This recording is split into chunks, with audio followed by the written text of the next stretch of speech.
Travis went good. So apparently nobody cares about the existence of the Mormon God. So we'll go on and talk about his grandparents, the Mormon man like Moses. And to figure this one out, we need to go to Sefer HaYashar. And everybody gets it wrong and nobody understands it. But let me go over it with you. It's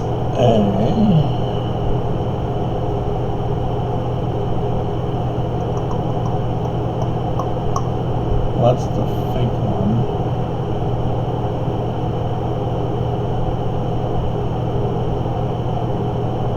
They're not giving us a date for it. I saw the date for it previously in another place. There it is. Okay. In 1613, a translation of a Hebrew book, Sefer HaYashar, and it's a Salt Lake City publication by J.H. Perry and Company, 1887, and so it's provided for the Mormons specifically. It's referred to in Joshua and 2 Samuel, faithfully translated from the original Hebrew into English, and give us the original Hebrew so we can verify. They never do. They never allow us to check their work. But regardless, it's a medieval, 1613 was it? Yeah, 1613.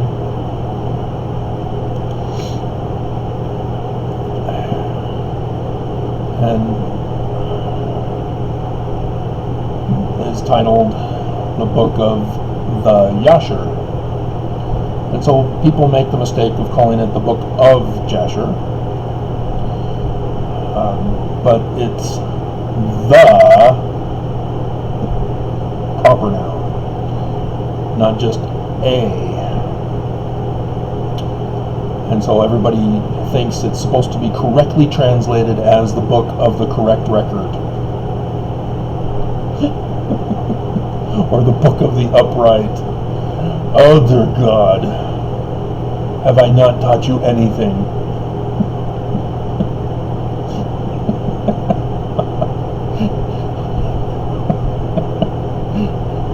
Anybody familiar with Israel? Yeah, Isra is Jasher. It might as well be called the Book of Israel. And everybody misses this.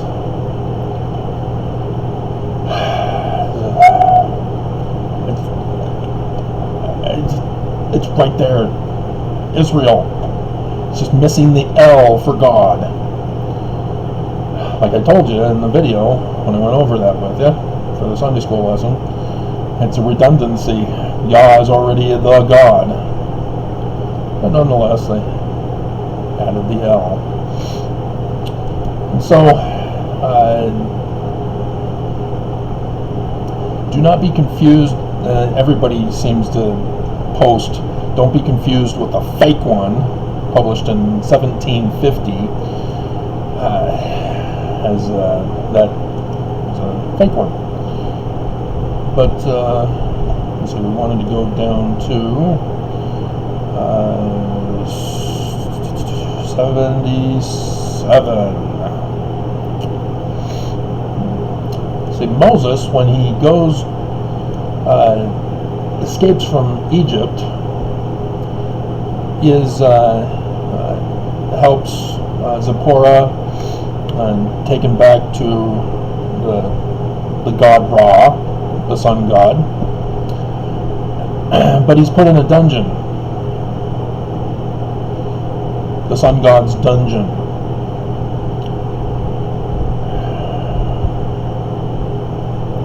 And for 10 years locked in the dungeon of the sun god, Ruel. And he gets out by the pleadings of Zipporah. Surely thou hast heard that the God of the Hebrews is great and awful, and does wonders for them at all times. He it was who delivered Abraham from Ur of the Chaldeans, Isaac from the sword of his father, Jacob from the angel of the Lord, who wrestled with him at the ford of Jabbok.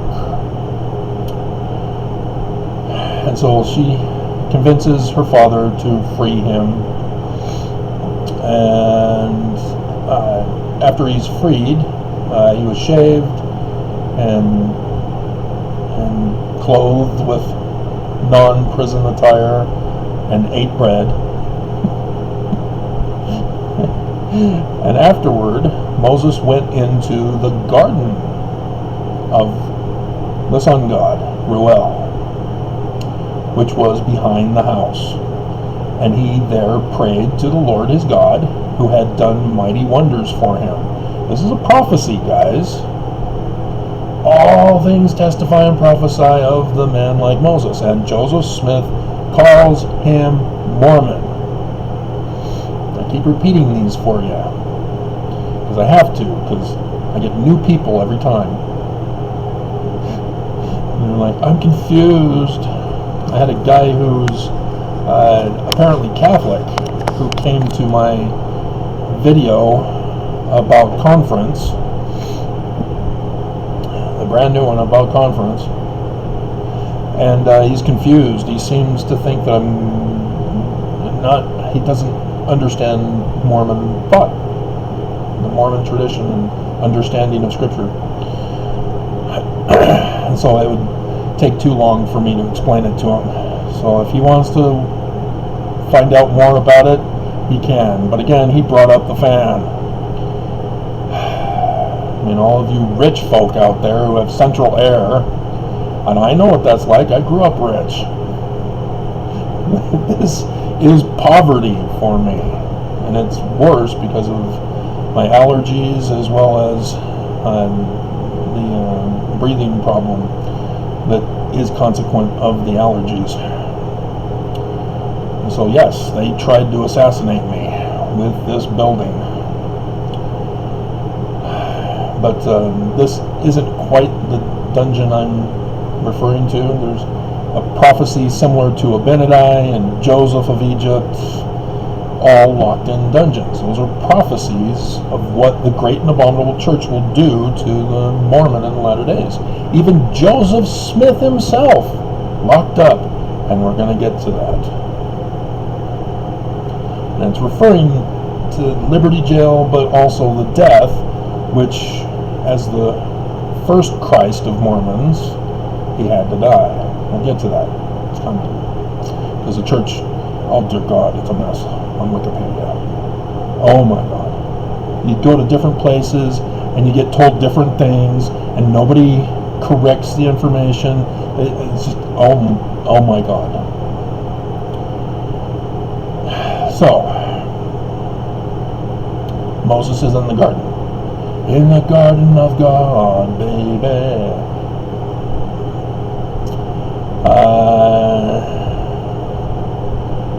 And it was while he prayed, he looked opposite to him, and behold, a sapphire stick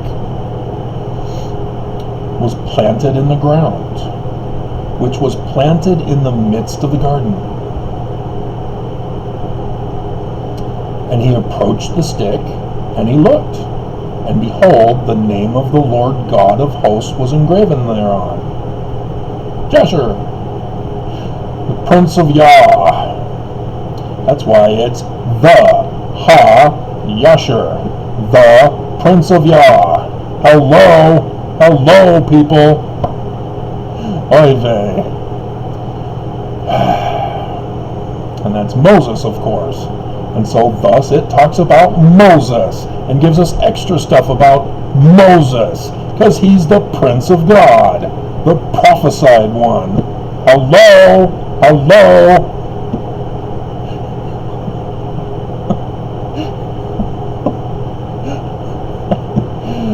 I do have some Ashkenazi Jew in me, as well as the Jewish mainline of those who have not chosen to be Orthodox, but still claim Jewish cultural descent.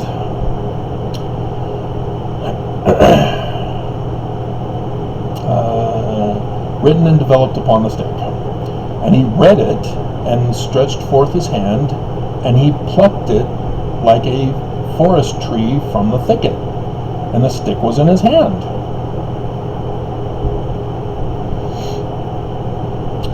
And this is the stick with which all the works of our God were performed,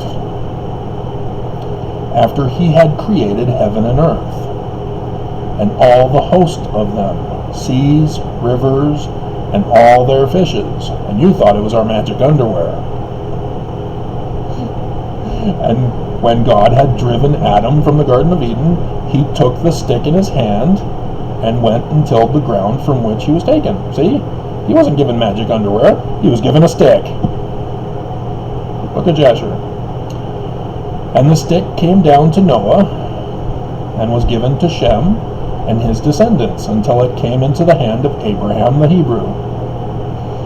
And when Abraham had given all he had to his son Isaac, he also gave to him this stick. And when Jacob had fled to Padan Aram, he took it in his hand, and when he returned to his father, he had not left it behind him. Also, when he went down to Egypt, he took it in his hand and gave it to Joseph.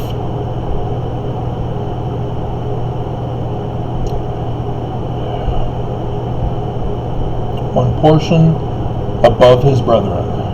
And Jacob had taken it by force from his brother Esau. So they're giving us some extra information that we didn't quite get from the biblical text.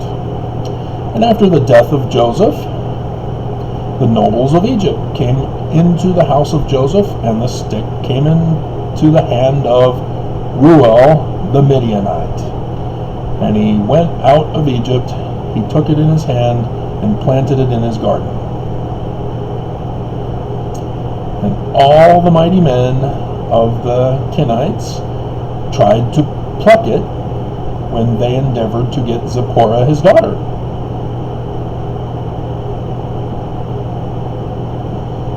If you can pull the stick out of the ground, you get Zipporah.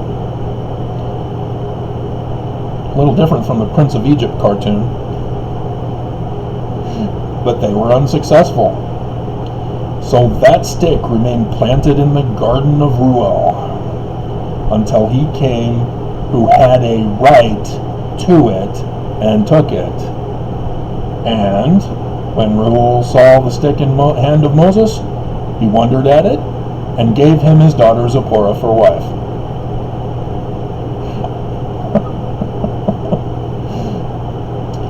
And so, gardens have water, don't they? You probably are familiar with the Canterbury tale about the Lady of the Lake. The Lady of the Lake is, I guess we probably should read it. Excalibur Giver, I think is where we need to go. Another unnamed Lady of the Lake appears in the post-Vulgate tradition to bestow the magic sword of Excalibur from Avalon to Arthur in a now iconic scene.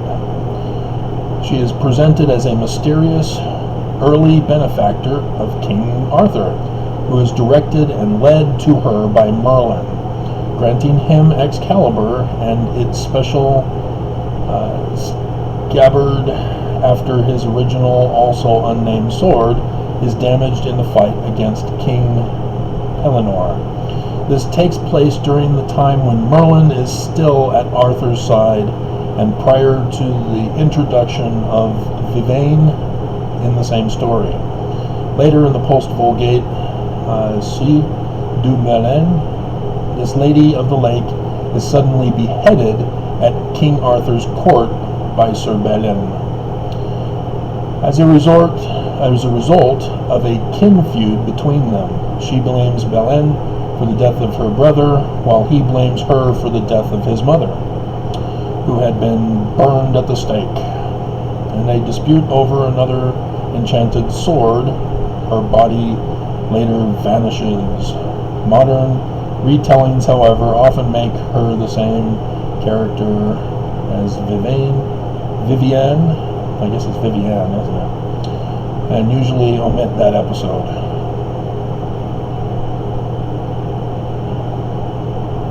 So in Thomas Mallory's 15th century compilation of Arthurian stories, the First Lady of the Lake remains unnamed besides this epithet. When the young King Arthur and his mentor Merlin first go to meet her at a lake, she holds the replacement Excalibur, the original sword from the stone, having been recently broken in battle, out of the water, and offers it to Arthur if he promises to fulfill any request from her later, to which he agrees. Later, when the lady comes to Camelot to receive her end of the bargain, she asks for the head of Sir Balin, the savage, whom she blames for her brother's death. Arthur refuses this request. Instead, it is Balin claiming by enchantment, sorcery, etc., etc., etc. So the Lady in the Lake gives Arthur his sword rather than the sapphire staff. See the difference? 15th century. The Book of Jasher was after. But both of these come from an earlier source document from the Egyptians. Dun dun dun. The original Lady of the Lake, Zipporah of the Garden, Isis of the Egyptians.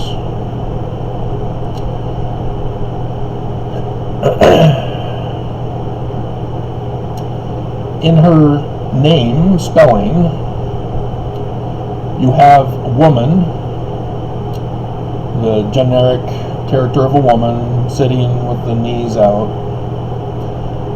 and you have the bread loaf atop of an egg. What's the difference between women and men? Yeah, women wear pink, men wear blue. And then the throne. And it eluded me in Paleo-Hebrew, the Sadeh. I couldn't find the linear form of the Sadeh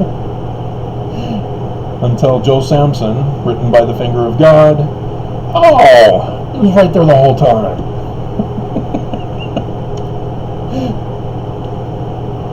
And so, yeah, the linear is the full thing itself. The throne. And so, Ha'eretz has the Sadeh for the throne, for earth. But regardless, yeah, it is women whom the Prince of Egypt, Prince of Yah, Israel, have to marry in order to secure the right to the throne and have their child be the Prince of Egypt to secure the right to the throne. You see how these stories all devolve since the Egyptian story originated? And so Isis is the first queen of Egypt, being married to the first king of Egypt, the first Melchizedek, Amen of Egypt, Osiris. They are the children of Adam and Eve, or Lilith, technically, met and Geb. They are in Genesis chapter 1 and into 2, but you need to correctly translate it. Oy vey. It's right there, guys. You get confused, and you mess it up, then you go off onto the documentary hypothesis crap. But anyway, Isis. Her husband, as the good king of Egypt, is assassinated by his brother. And he is placed in a coffin, sent afloat up the Nile River to Babel, which is Beirut, Lebanon, and there a cedar of Lebanon grows, and the king of Babel, and thus his name is Babylon, king of Babylon. Not the Babylon, and it's, no, you're all wrong. Everybody's wrong. And so he sees this and decides to carve the Dej pillar of Osiris, the Samek in Paleo-Hebrew. Different from the S in Prince, Ser. That's the water symbol. God of the water, Lady of the lake. Prince. And Isis, being the wife, sends out her slaves, missionaries, to the four quarters of the earth to find his body and return it. They do. They bring back the body of Osiris. Isis revives him, and he's back to normal. He's there at the River Nile, and his brother Set finds out that he's still alive and freaks out. Can't have his throne taken away from him. He murdered Osiris. He doesn't want him back. And so this time he gets a sword and chops his body into 14 pieces for the house of Israel. Gone over this with you in Sunday school lesson. As Dinah is the 14th piece that went missing, which, as the 14th piece, she is missing. And in some tales, it's a fish that eats it. But nonetheless, Isis, when sending out the missionaries to recover the elect from the four quarters of the earth to the body parts of Osiris, to gather at the chapel to have the sacrament in remembrance of the broken body of Osiris, and to drink his blood, so that you can then be impregnated with the successor, Horus. Yeah, Isis. Likewise, she assembles the body back together and has to make a new blue color. And then some texts, she just conceives right then and there. Other texts, she becomes a bird, hovers over, and immaculately conceives. Either way, she gets pregnant with the heir to the throne for the latter days, who will return to restore the kingdom of his murdered father from his uncle. And so there's the Lady of the Lake, Lady of the Garden, and as a bird. That is the origin. And he whose right it is to the sword or to the stick, that's the authority for rule. So, Joseph Smith, the founder of Mormonism, and thus the founding Christ, is assassinated. And everybody gets all of this wrong. Dear God.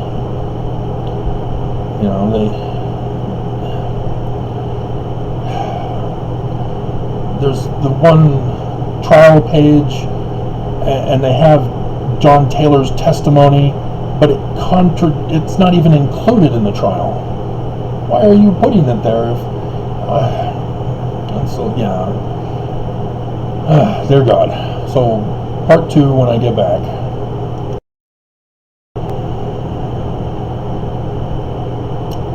Okay, so much problems that contradict each other, you have to dismiss it all and look at the evidence. The claim is that the hole in the door is what shot Hiram right here in the face. Look at where it's positioned and understand that the door is about 6 feet. I'm 6'5". I'd most likely have to bend down a little bit to make sure I don't bump my head.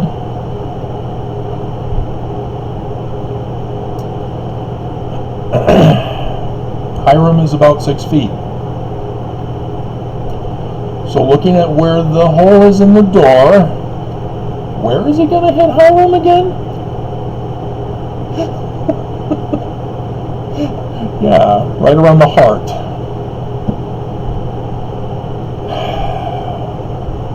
Something's not right. We're not going to go into that part, but yeah, no, that was staged.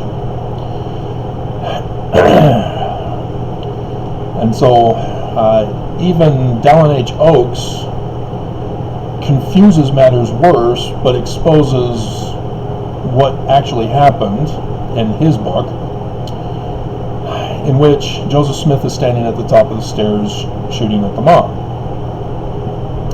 Well, he tries to merge the false story with the true account of Joseph Smith waiting at the top of the stairs when they arrived, by saying that somehow shooting out the door caused them to retreat down the stairs, at which he then went out to stand at the top of the stairs, and they claim 3 misfires. Except those 3 balls are not in the chamber. Where are those balls if they misfired? It's too bad they're dead to be able to explain what happened. How coincidental.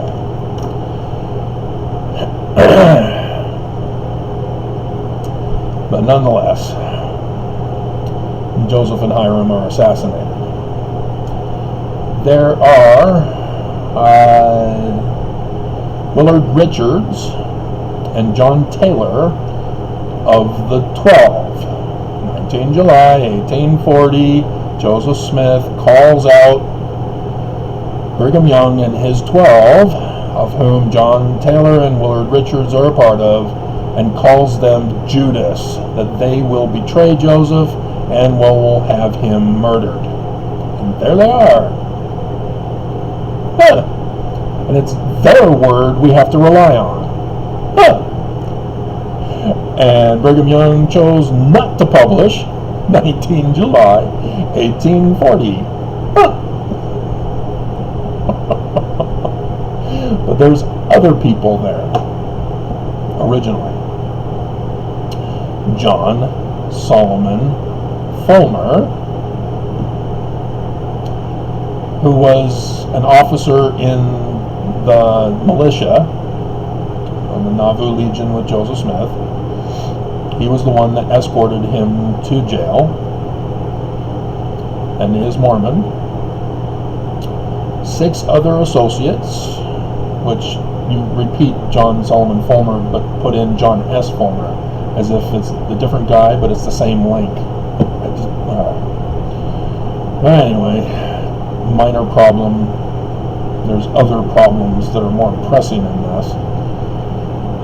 In the Liberty Jail one, oh dear God, they say that Joseph Smith, while he was locked up in Liberty Jail, went to D.C. to talk to Governor Ford, or the president. I don't think it was Ford. No, Governor Ford was the governor. To the president. I can't remember the name of the president. and then it has a PDF link, and you press on it, and it's unavailable. Then there's an original PDF link, unavailable. They're gone. And they're still allowing that as a footnote? Dear God. And so, yeah, too many controversies and too many contradictions. Nobody is even interested in getting the right information to you, except for me. But regardless, the other names are John P. Green, who has a link, Stephen Markham, no link, Dan Jones, link, Dr. Southwick, no link, neither for Lorenzo D. Wasan.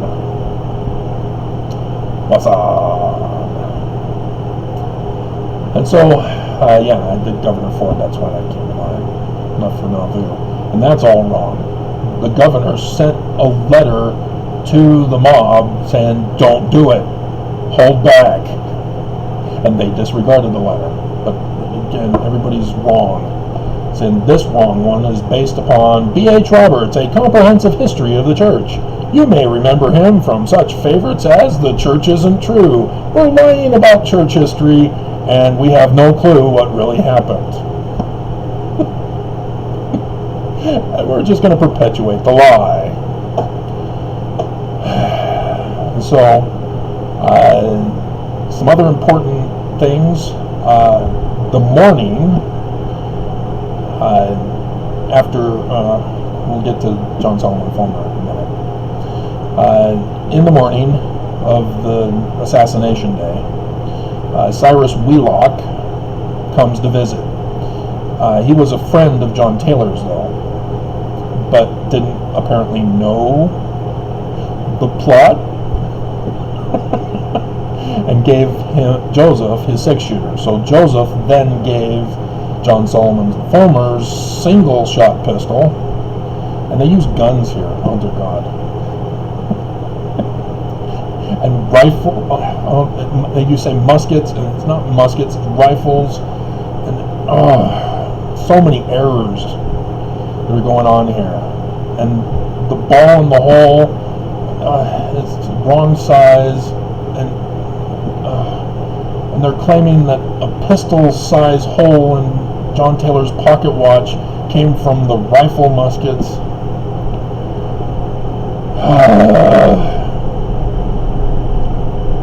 John Taylor, or Joseph Smith, shot John Taylor with the remaining 3 balls that are missing.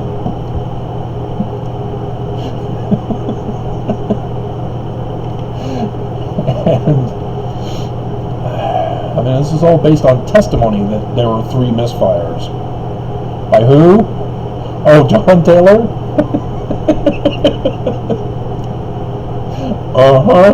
Okay. Yeah, we can trust him. He became a president of the church. Why would he lie?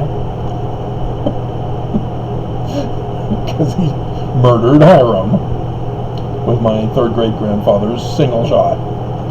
So anyway, and so, yeah, they don't talk about the Willard Richards going to get wine for the sacrament, which is the Last Supper symbolism.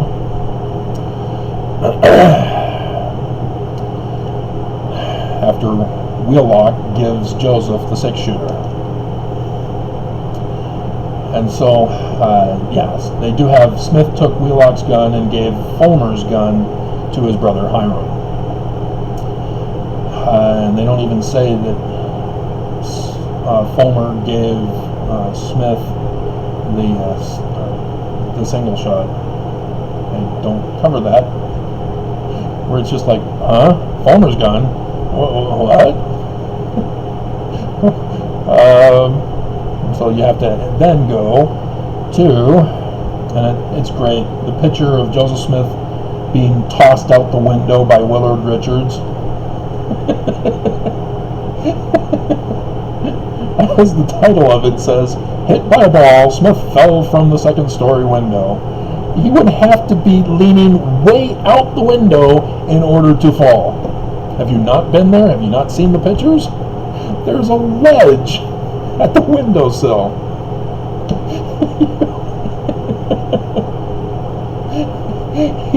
If he was there at the window and shot, he would have just been straddled on the window.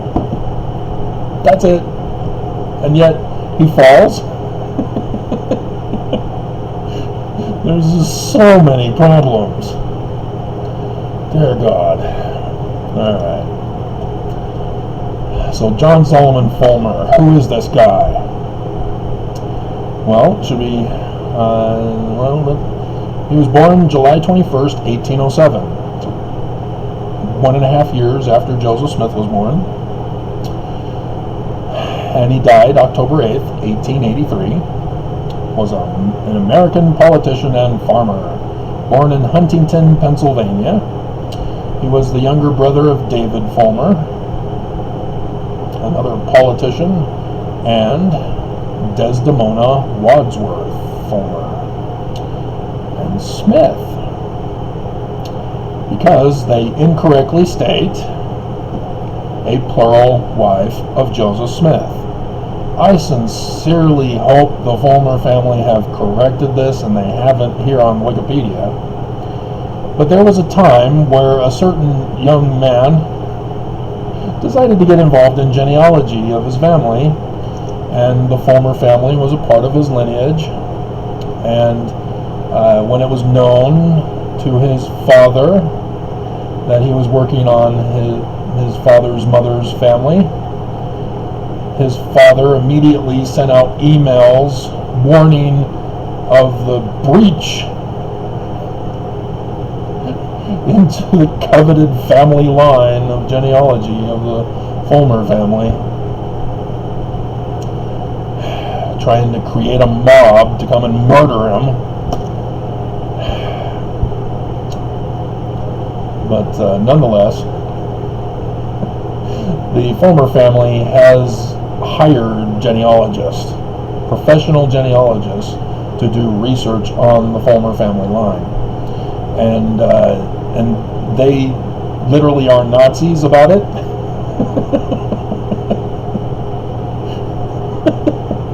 They have annual reunions where they go over what the genealogists have found from the various members. And so, yeah, those genealogists have cushy jobs for the rest of their lives. As they only have to do is come up with one story discovered. Oh, yeah, this is what we found. See, isn't it worth paying us the lot of money that you're paying us? Isn't that great? When all you could have done was looked on Google search and figured it out for yourself. But hey, why tell you and spoil my career? People are getting scammed so majorly. It's horrifying. And so, yeah, she is not the plural wife of Joseph Smith. After Joseph Smith died, Brigham Young, in order to take hostages, to perpetuate the kingdom of Deseret, to go up against the United States of America and overthrow it, and then conquer the world, needed polygamous wives. Why?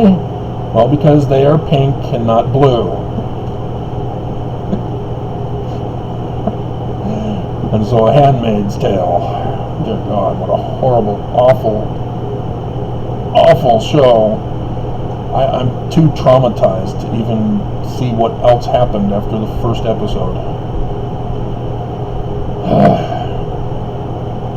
So yes, she was taken hostage as a sex slave, but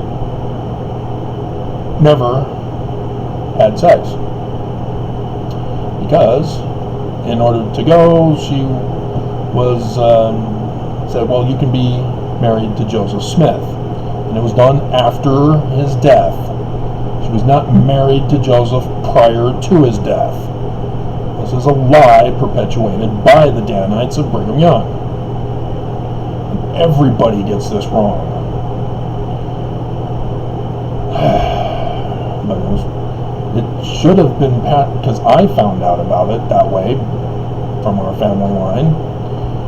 And I don't understand why the rest of the church doesn't conform to the family. But yeah, it was after. And so that was the way to get her to go to the valley. And so because she went, John Solomon Fulmer, as her brother, also went. And he was extorted by Brigham Young, I'm taking your sister, and, we'll make you a part of our financial thing if you come with us. Let's see where it was. Yeah, he was appointed to act as trustee of the church, including handling church business, such as disposing of property for the Mormons during and after their exodus from Nauvoo.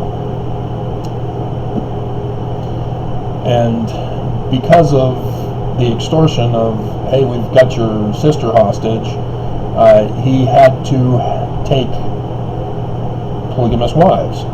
He only did a token one in the beginning.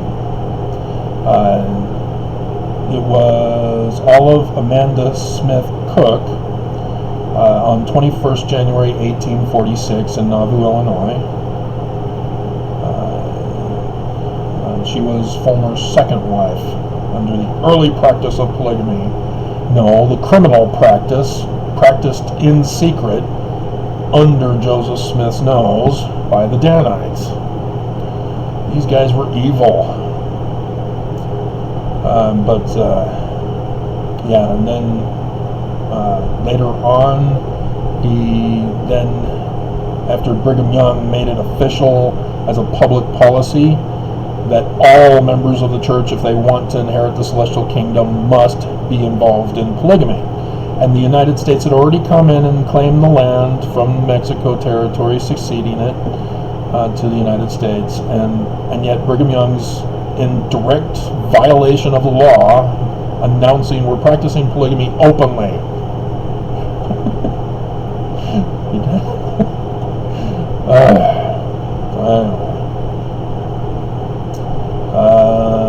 So we need to get to the part of the jailing.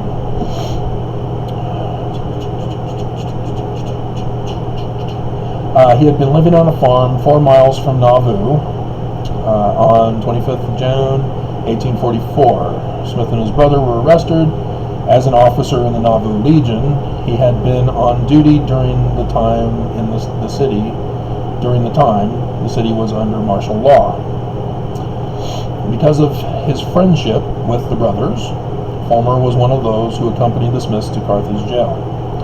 He spent the day and night before the martyrdom with them there. On the morning of the day they were assassinated, and so the other guys, I'm assuming, I probably shouldn't assume, I should probably check on the ones that we can check. So now I gotta go back. Carthage. That's not the one I wanted.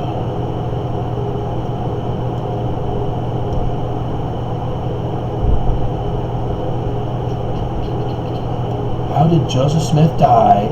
Shot in the back by Willard Richards.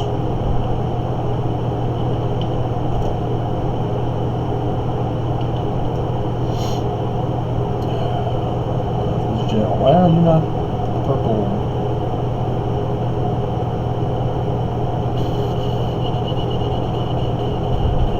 Oh, because I gotta go to the other one, that's why. 1844 killing. And it's not killing, it was an assassination, which means murder. Killing is, oh no, a wolf ate his body. That's a killing. Oh no, a tree fell on his head. Killed him. There's a big difference between killed and murdered. Alright. Smith was not practicing polygamy. The Danites were practicing polygamy, blaming Joseph Smith was doing it. Joseph is doing it. He approves of our extra wives. Don't tell. Shh. Secret. And there's the President Martin Van Buren. It says during the Mormon War. Joseph Smith was arrested during the Mormon War and put in Liberty Jail. Dear God. And there's that link. Marvin S. Hill. And then he supposedly returned to join the Whig Party. He's in Liberty Jail. Dear God, how could you guys screw this up?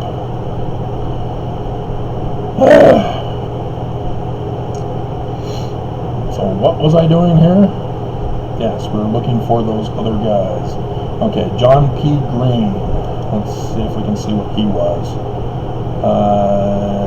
Methodist minister. Okay. He was the chief of police in Nauvoo, Illinois. Yeah. And he was the one that was involved in the conspiracy to blame Joseph Smith with the destruction of the Nauvoo Expositor. Oh my God.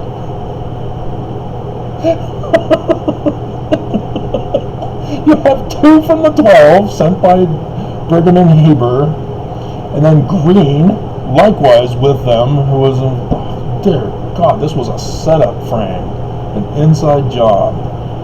Oh my God. Okay, who's the other guy? Dan Jones.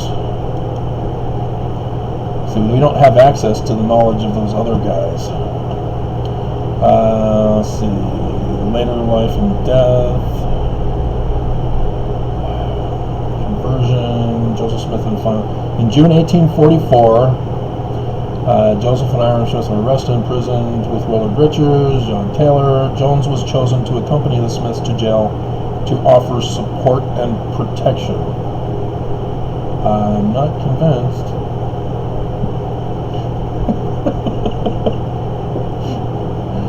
Jones heard of. Yeah, if that's the name he called it. It's not.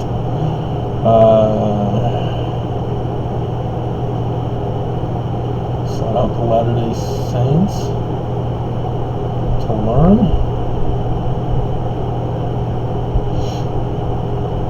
He believed that the missionaries had told him. And so, yeah, you see Brigham Young's influence here. They don't say who the missionaries are. Subsequently baptized into the church in January 1843.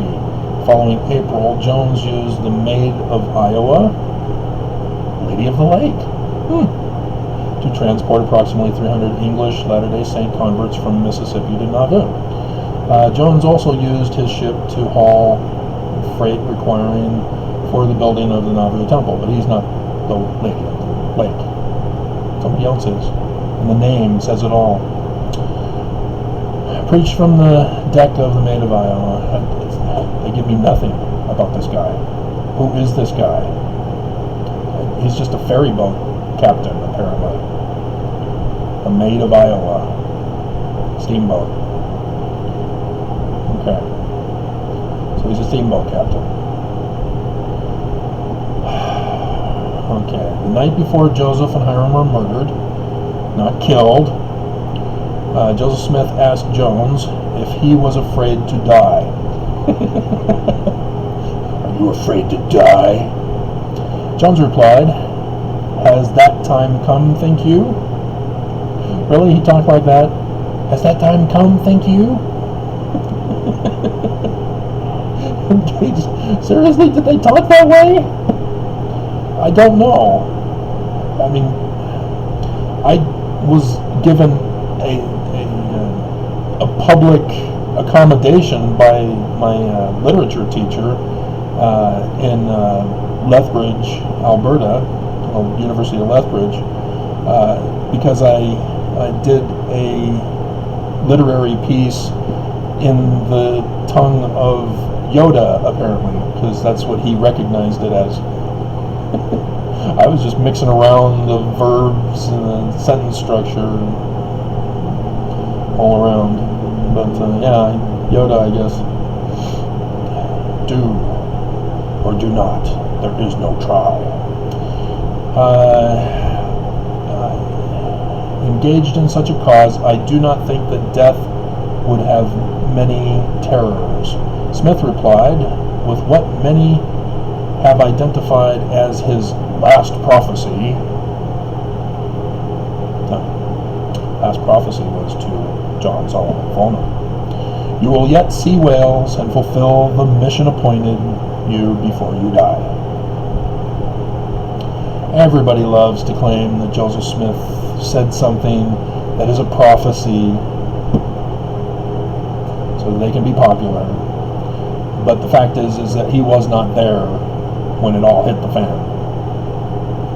And so we just have his word that that's what happened. John Solomon Fulmer never talks about it. He says something else.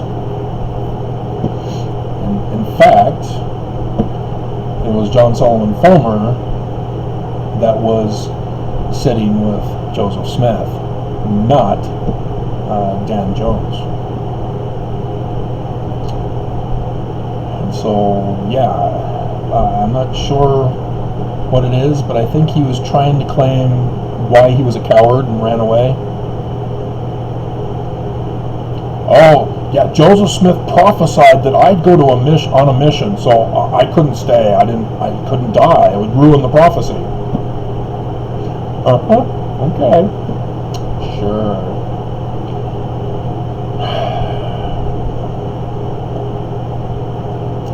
And so,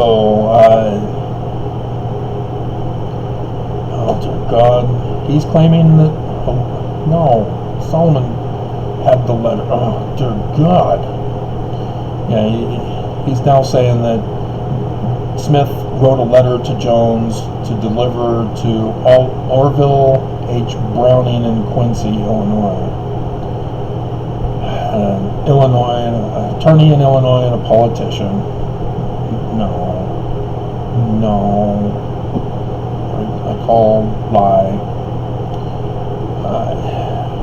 With the fact that he reveals that he was that he asked, or if Joseph Smith asked him if he was afraid to die.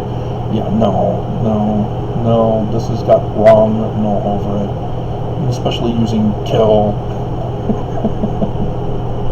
You can't trust the people who put this information in here. Dear God. When Jones finally reached Quincy later that afternoon, he learned that Joseph and Hiram had been killed by a mob at the jail. Really? Quincy, Illinois? Seriously? See, this is what you do in research. Oh, dear God.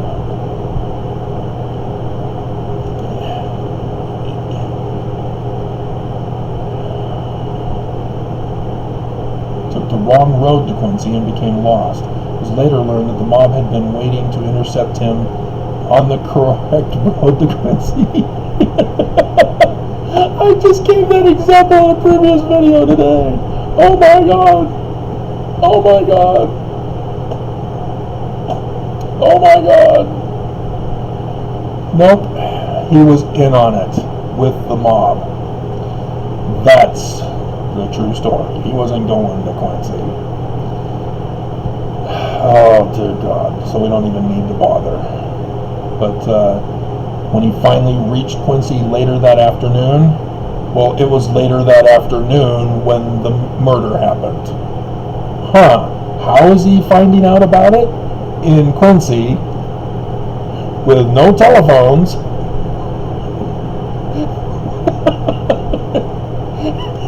no vehicles. Oh my God. Maps. Because I did this to find out the distance between Carthage and Nauvoo, because that's part of the story. You got to confirm, because people like to throw stuff in like this for Quincy. Quincy, Illinois. Okay. And so...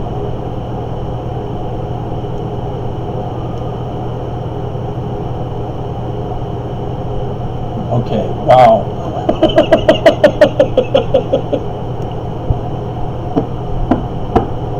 Oh my god! Oh my god!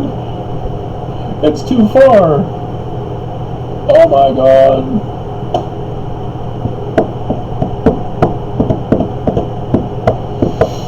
Oh my god!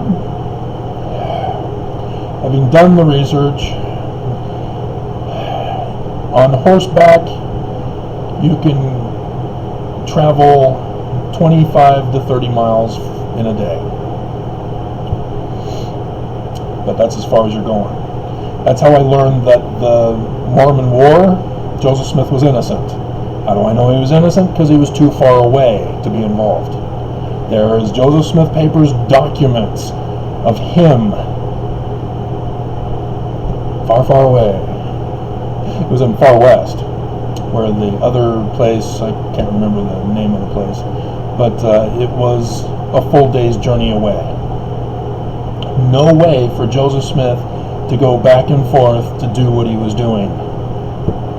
They lied that Joseph Smith was involved in that war, and thus was wrongly locked up in Liberty Jail because of the Danites who interfered with election fraud, trying to overthrow a legitimate election in that town. They don't ever change their crimes. It's always the same pattern of behavior. And so this is even further away from Carthage than Nauvoo. There is, oh dear God, he wouldn't have even been able to get there until late in the evening. There was no way he would have gotten there later in the afternoon. It's too far away. He lied, especially since he got lost, and it took him even longer than it was supposed to take. See, these are the kinds of things you check to find out who the liars are.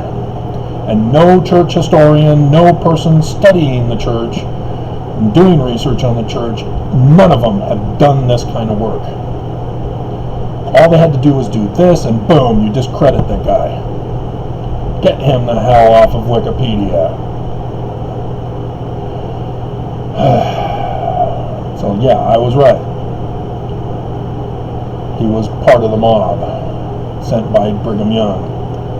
And so I can therefore conclude that these other guys also, the doctor guy and whoever else was there,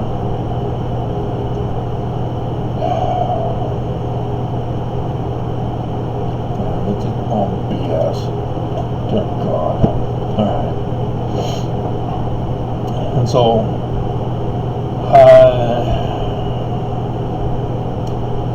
this is what needs to be paid attention to.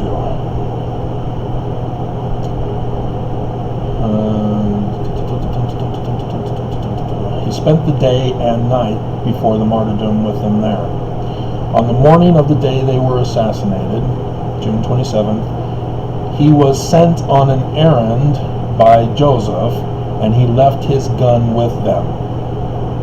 And it wasn't an errand. He was going to get the Nauvoo Legion to protect him, to make sure that he got to court, because he's an officer of the Nauvoo Legion. Nauvoo Legion is about 13 miles by bird travel. I would have to see a map to see if there was a straight line road from Carthage to Nauvoo. The current map says no, and I'm willing to bet that many of those roads were not even in existence back then. But those are later developed roads. And so the actual roads are most likely the major roads, which means that he would have had to have gone way out of the way and would have taken longer, which is why he never made it back in time. But there's some confusion about this that we're about to get to here. Hiram used the gun to defend himself later that day. Yeah, he didn't defend himself. It was wrestled out of his hands by John Taylor as it went off up in the jaw.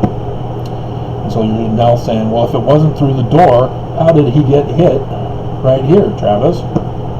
Willard Richards, he had a 6-shooter, went and got the sacrament wine. Notice it was for sacrament. Do you notice how he says that? Sacrament is about the Last Supper. What's the Last Supper? Well, what Joseph Smith referred to in calling him and Brigham Young and John Taylor and others as Judas. He was getting revenge. That's what you can read between the lines with these guys. They always reveal the truth within their lie. Because that which you falsely accuse in another reveals the same and worse fault in yourself. It's amazing how the beam and the mode is so true. Okay. So Fulmer wrote, so this is the Fulmer family that submitted this, that when the Smiths had first been jailed, they had been incarcerated on a riot charge, and bail had been set at $500 each, which was about 2.5 times as much as normal bail. Fulmer said it was evident that the magistrate intended to outreach the pile of the brethren, so as to imprison those on trial for want of bail. But it happened that there was strength to cover the demand. John and Willard were not arrested. They went with Joseph and Hiram. Those were the only two who were arrested.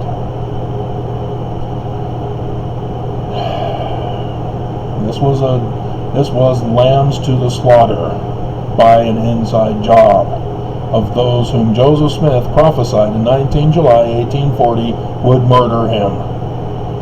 They planned, orchestrated, premeditative. This was a conspiracy. This was a lynching, which is now a federal crime. I just talked to a federal officer the other week, or earlier this week, or earlier sometime, but it would have had to have been in Congress already, because this, to just zip right through, that doesn't seem right. It usually takes months to get anything through Congress, if anything at all, especially with the great divide we've been having for decades. Anyway, nonetheless, I digress.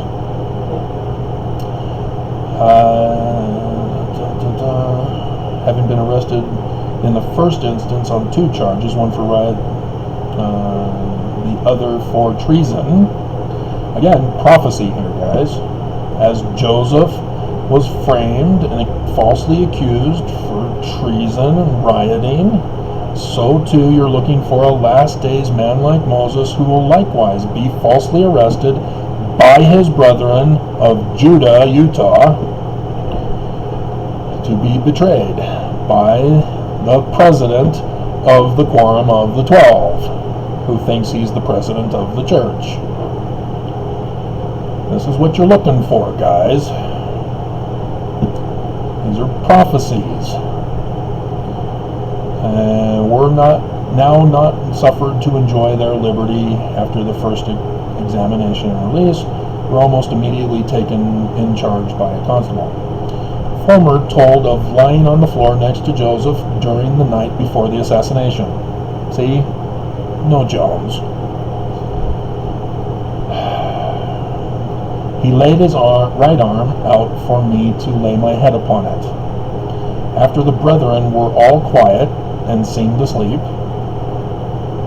excepting myself, he talked with me a little about the prospects of his deliverance. He did not say that he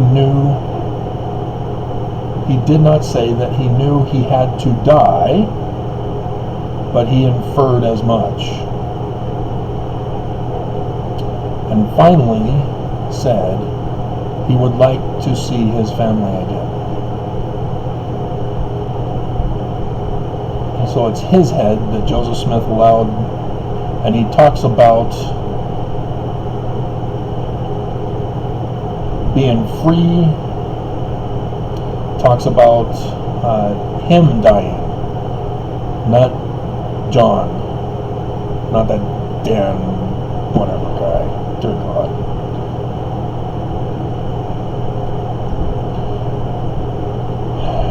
See, this is a much different story. And then he would like to see his family again. This is more rational and realistic, not self-centered and egotistical by the guys telling the story. Oh, he gave me a prophecy, and so I ran away. and oh, I went on the trail by the mob, but I got lost, and oh wow, if I hadn't gotten lost. Lie, lie, lie, lie, lie. So yes, would to God that he could preach to the saints once more in Nauvoo.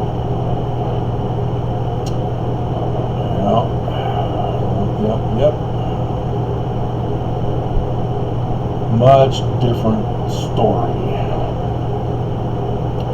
And so the next morning, Joseph sent Fulmer to Nauvoo to assist in obtaining witnesses for a treason hearing scheduled for June 29th. And get the Nauvoo Legion.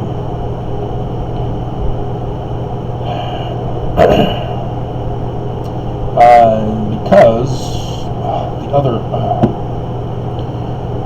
the guard saw the mob coming, notified the Smiths, and ran. And so they already knew they were coming. And so why did they stay in the room? No, Joseph Smith met him at the top of the stairs, shot at him as they came up, they went back out. So who the hell shot Hiram? The one who shot John Taylor, or the one getting shot, or John Taylor got shot by Joseph after the 3 balls were spent on them. God. Alright. After the brethren were all quiet, the next morning, Fulmer obtained a change of clothes so that he could be dressed properly. He, being 13 miles away, he would have made it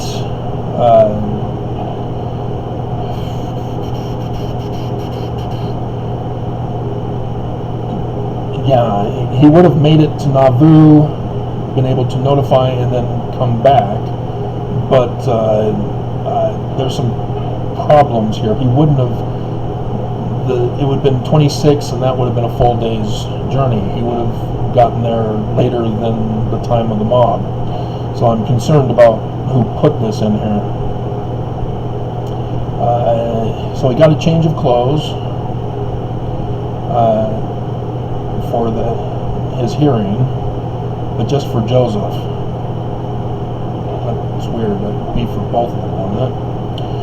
When he returned to the jail later that day, he was refused admission by the guards. Well, we know the time of the murder, because in our Doctrine and Covenants Church History Manual, the church had posted a picture of it, not realizing that that was what was being exposed. And let me give you the exact time. Alright. So it's the black and white version. Because the church, after realizing that, we kept the timepiece hands, we need to take them off. They literally took off the hands of the pocket watch so that nobody would know the time when Joseph and Hiram were assassinated, or the time when Joseph shot with a hole the size of a pistol ball rather than a rifle ball. A rifle ball would have big old gash in the watch. Now this is a pistol shot. And you don't have militia with pistols. They have rifles. They have the extensions on them. They can't fit them in the hall, let alone shooting through the door. They left their weapons outside, as the witness tells us. He saw a group of people with black face. The one leader of the group said, "Leave your weapons, go up and get them." They left their weapons, they went up the stairs, 3 balls were heard, and then the mob comes running out. That was included in the trial. And so, 4:16, that was the time. And so, John Solomon Fulmer didn't make it back in time, and most likely what he's referring to here, if as this is a quote, no, it's not a quote, it's 2. Richard Windmill, The Life of John Solomon Fulmer, thewindmillfamily.org. Okay, would have been better to have the Fulmer family tell that.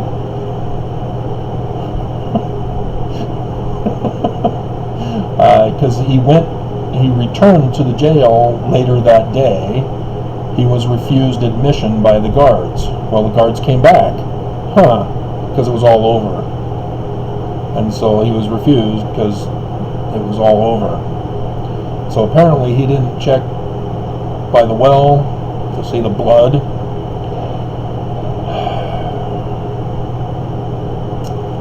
And so, yeah, dear God.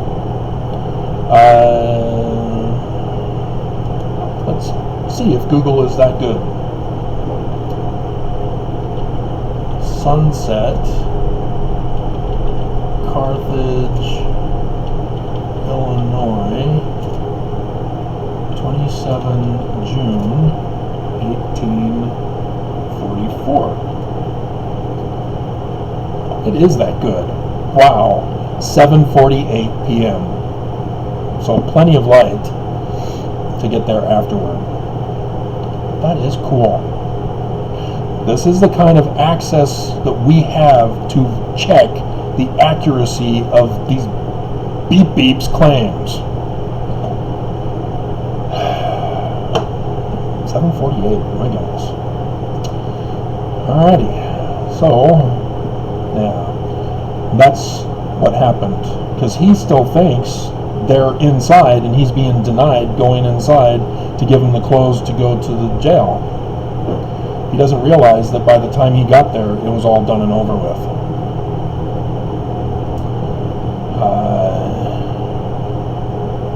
And so he refused admission by the guards, and as a result missed the mob's attack on the jailhouse. Yeah, it already had happened. He later stated, had this not happened, see, now he's feeling guilty.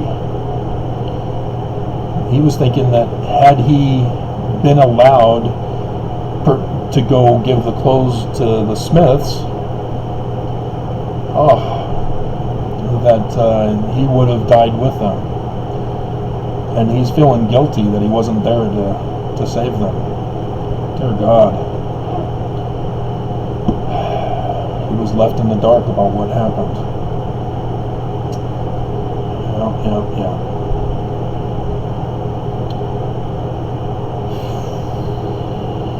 Yeah.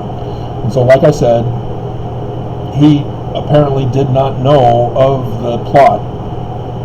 He wasn't affiliated with the Danites, and so that's why he went with Brigham Young. Because had he been a true friend of Joseph's and knew of Brigham's evil, Lucy, Emma, William,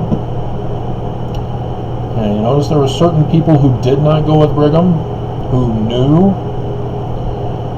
See, John Solomon Fulmer gets brought into the church in 1839, July 29th, after he gets out of Liberty Jail.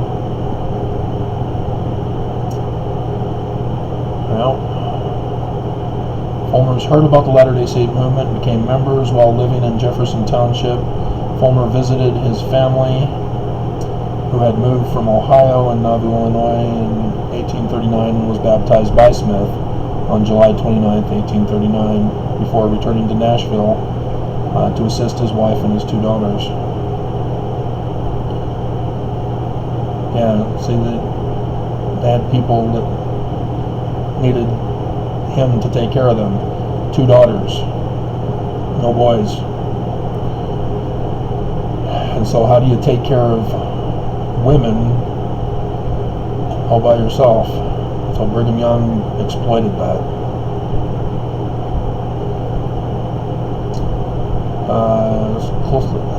Was the private secretary of Joseph Smith. So this is that Richard Windmill again, while living in Nauvoo.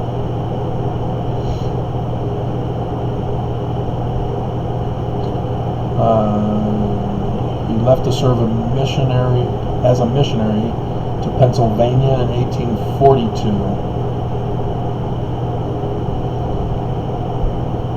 Well, he would have had to have become an elder or a member of the 70 to do that. Why aren't you talking about that? 4 miles on June 24th, 1844. So yeah, because it wasn't very long. Because he had been living on a farm 4 miles from Nauvoo in 1844. That means prior to 1844. But he goes to serve as a mission in 1842. And in Illinois, Vermilion County, Illinois in 1845. That's after the death. So that, yeah, Brigham Young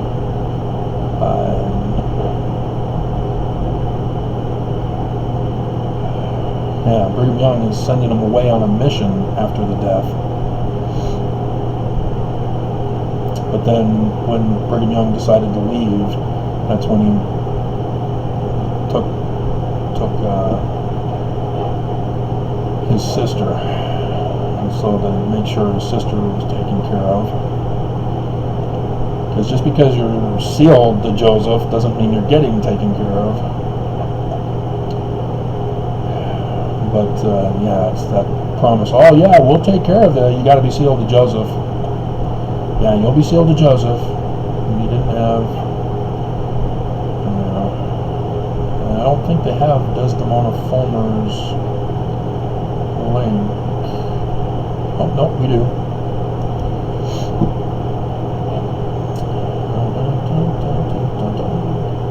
And she's under a list of Joseph's wives. Oh my God.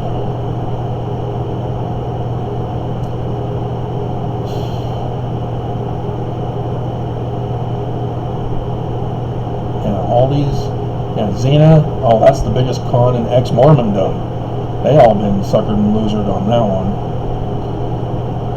And all you have to know is how washings and anointings were done back in those days, to know exactly the con that is being pulled on us. And only those who have been to the temple prior to 1991, actually the initiatories were still done naked, with the shield at least, finally,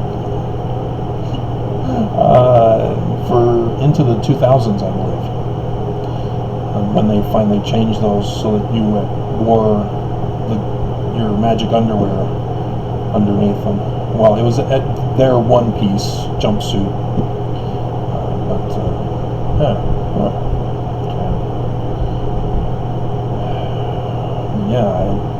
You have Zena doing blessings and washings and anointings before the blessings, and 2 women, and they're what? They're naked, and Brigham Young is watching with his 12, and you don't see anything wrong with that. You don't see anything suspicious. You're not concerned of what's going on.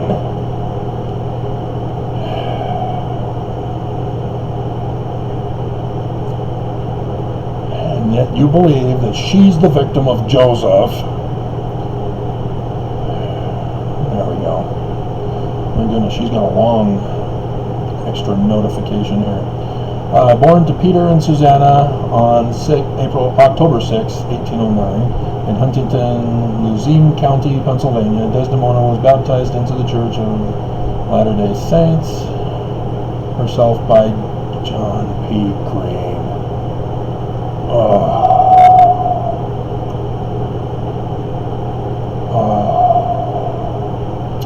So not only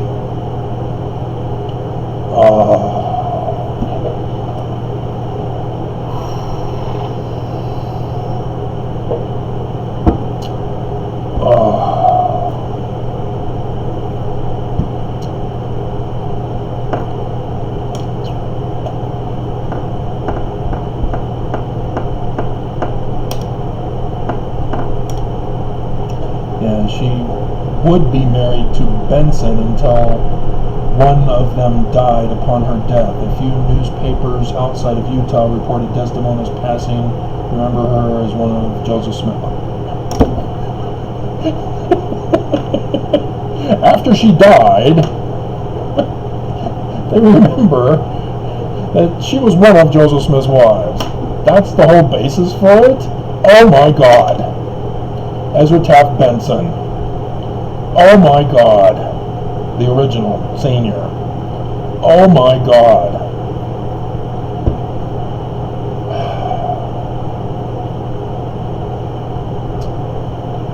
Oh my God.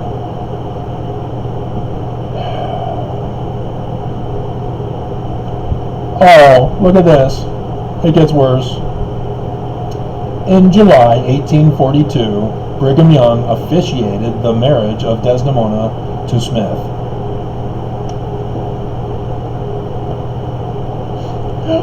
Oh my God! Oh my God! All of you who have watched all my church history videos dealing with this know exactly why I'm horrified. Oh my God. Brigham Young himself came out in 1974, confessed that Joseph Smith was a loser for not coming up with this idea of polygamy, that it was his idea in 1843. July 1842, huh?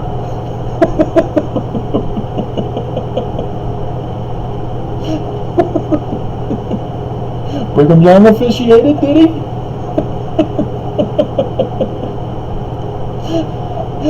Oh my God, ex-Mormons. Oh my God.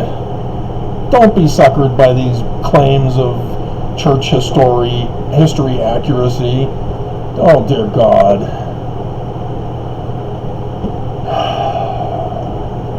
But yeah, Heber C. Kimball married a third by Brigham Young in 1842. Oh my God.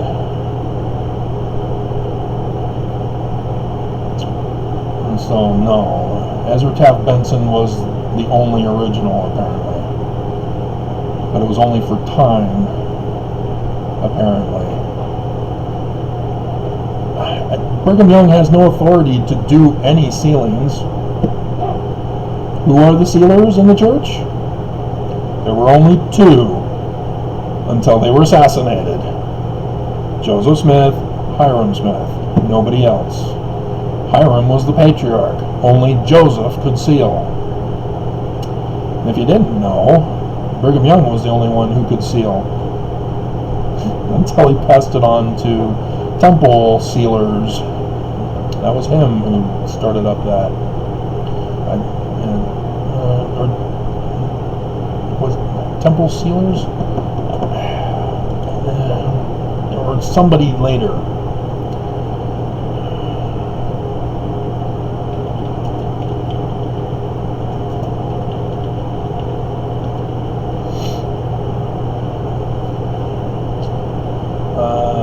Sealers. Let's see if they even leak this information.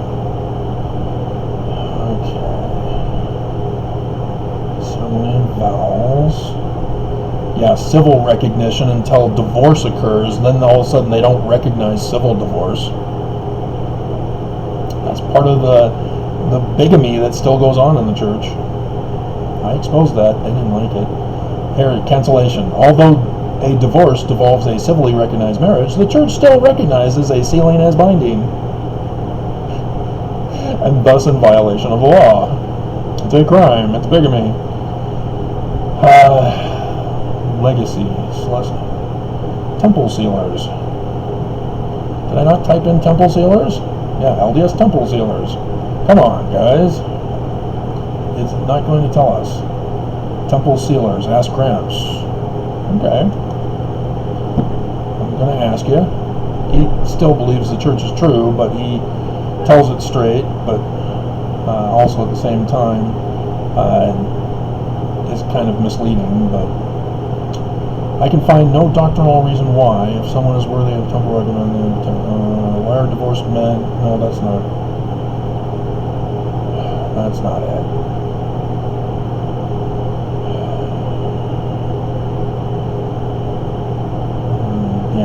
Divorce meant you were wicked.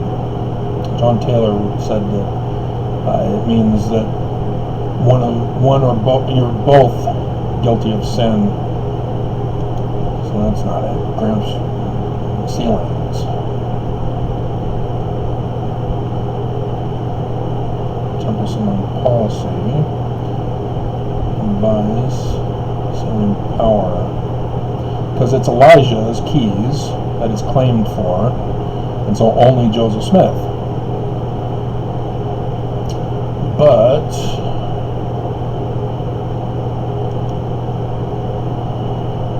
that's okay. So they don't have it. They're keeping that a sacred secret from us.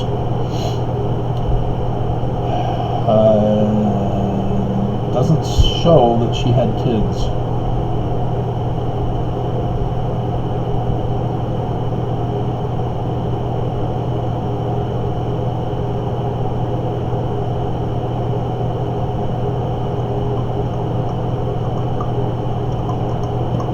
So basically, Ezra T. Benson was to care for her, is what it looks like. There doesn't seem to be any children listed here. It says single, but that's for Hans Mill. Was one of the church members that were present when a mob attacked Hans Mill. That was part of the Mormon War. Secreted in the woods nearby, along with members of her family. And so she was one of the witnesses of the Hans Mill massacre caused by the Danites. But she didn't realize it was caused by the Danites. She just saw the anger of the people of what the Danites did and blaming Joseph Smith for it. So yeah, no kids.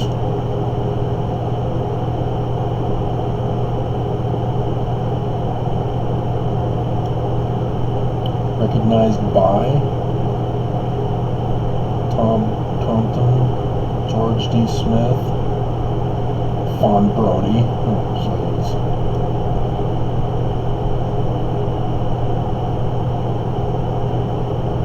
Alright, anyway. So yeah, all three of those nutballs believe this final statement here. A few newspapers outside of Utah reported Desdemona's passing, remembering her as one of Joseph Smith's wives. Confirmed by those three people. Yeah, those newspapers said it all right. Alrighty, so let's get to the main topic as we've gone off topic, covering that extra stuff. So, John Solomon Fulmer. John means dove. Ion comes from the Hebrew word for dove. Solomon, yeah, we all know that one.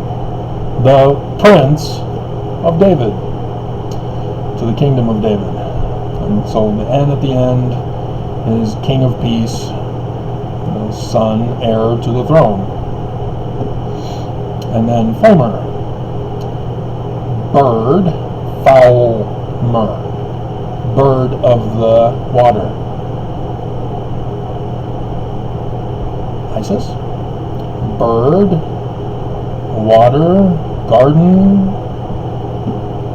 Isis, Egypt. And so this is very interesting because he seems to be the only innocent one in that group. There were some we couldn't verify, but green guy, dear God. And it was him to whom Joseph Smith talked with, sat with. The other guys were not sitting with Joseph. Notice that? So even though that other guy claimed, no.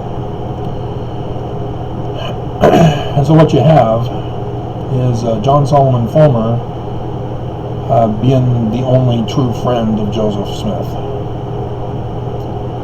And as I've gone over with you before, the prophecy is that the Mormon man like Moses would come from Joseph Smith Sr., but through another line other than Junior. That's the first vision. See, future his cousin? Yeah, his cousins. But nephew, sort of. Would be third great nephew, would be the case. But a relative, through Hiram. Hiram was spelled Hiram. Wikipedia purposely messes all that up. Church doesn't want us to know. Hiram. It's from Freemasonry, Hiram Abiff, symbolizing Osiris, who was murdered in Egypt, Solomon's temple, son of King David of the 18th dynasty Egyptians. David-Moses dynasty.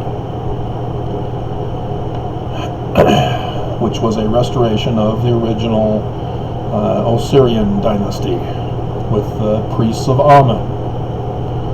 And Hiram was assassinated with Joseph. But the prophecy from Egypt is that a descendant of Osiris, i.e. Hiram, is to restore the bloodline on the throne, which for Joseph was just the church. It was not to take over the world governments. Joseph Smith, 19 July 1840. We are going to build our own cities while the world will be at war. We will be at peace. The world will be at war. They will not stop. They will not sue for peace. And so we must isolate ourselves from the world that will be killing each other in the latter days. And so the gospel lesson that we've already gone over, you have Joseph, who is Joseph Smith, the birthright blessing son, but it's Jacob who usurps it. And Jacob, chapter 7, brethren adieu, from the mystic tie of the Scottish Rites, Freemason who gave his farewell talk. And there's something weird going on there. And so Senior is the bloodline, the Holy Grail for Mormons, the Knights Templar of the York Rites Freemasonry. And so Joseph Smith is the one, and yes, Ephraim and Manasseh, but he has the other son, Hiram, which is Osiris, who was also murdered, and named specifically for that, as Joseph is the Latter-day Christ, but he's the one who gets to be the founder. And then there's a future Mormon, and so it would be through Hiram's seed, but there's another seed that needs to tie in, and that's the Fulmers. But the name of Joseph's brother is Benjamin, or Benoni.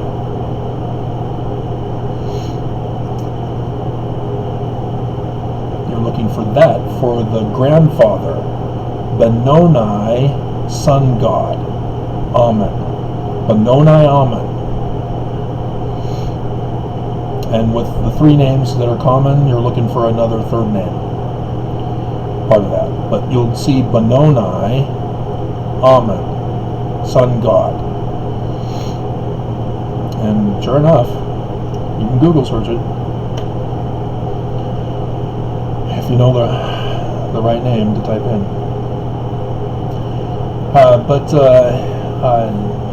His father calls him Benjamin, which I went over with you in the Sunday school lesson. It's Amen, but with a different prefix determinative. It's the creation glyph rather than the sun symbol glyph. And so Ben is the mortal king, which is sun, because the sun is the heir to the throne. And so sun in Paleo-Hebrew also is the mortal king. King, or En being the king character from Egyptian. And the B is a regular man character. And so the mortal king, creation, which Yah of men. And so Yah, Prince of God, Yah, Prince, Yashur, Book of Jasher. Starting to see how this works in Hebrew. And Benoni. This is comparable with Reuben, because Reuben is seer, Ra is seer, Ben, mortal king. The mortal king, seer. Benoni, mortal king, the seer, or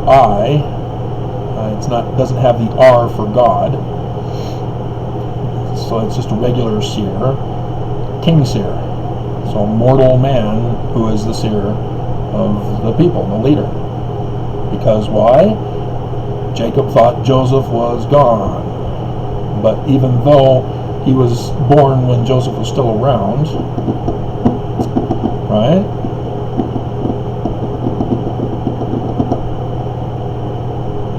Right?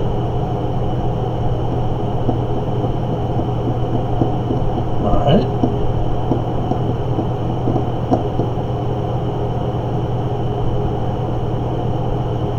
Maybe not. No, I had to. Generations of Esau. Yeah. Right? And we got to check. I'm pretty sure that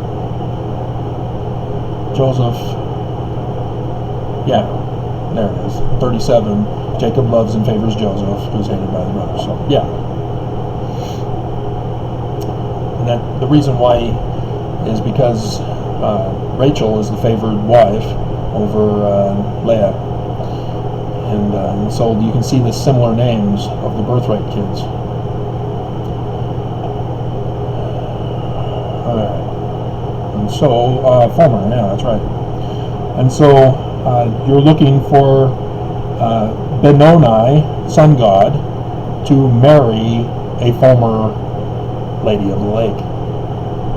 Lady bird of the lake. And thus give birth to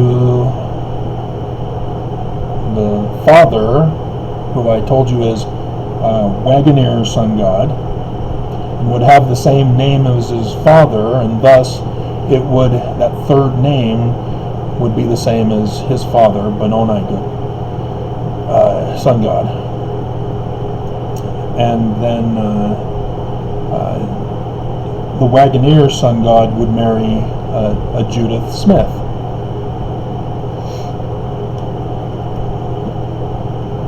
Hiram Smith.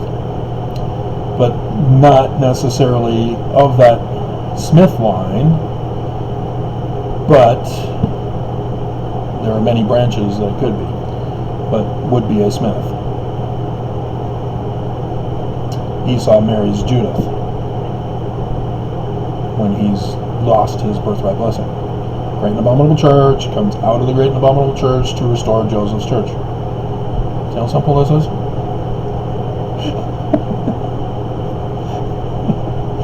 And so, yeah, with 5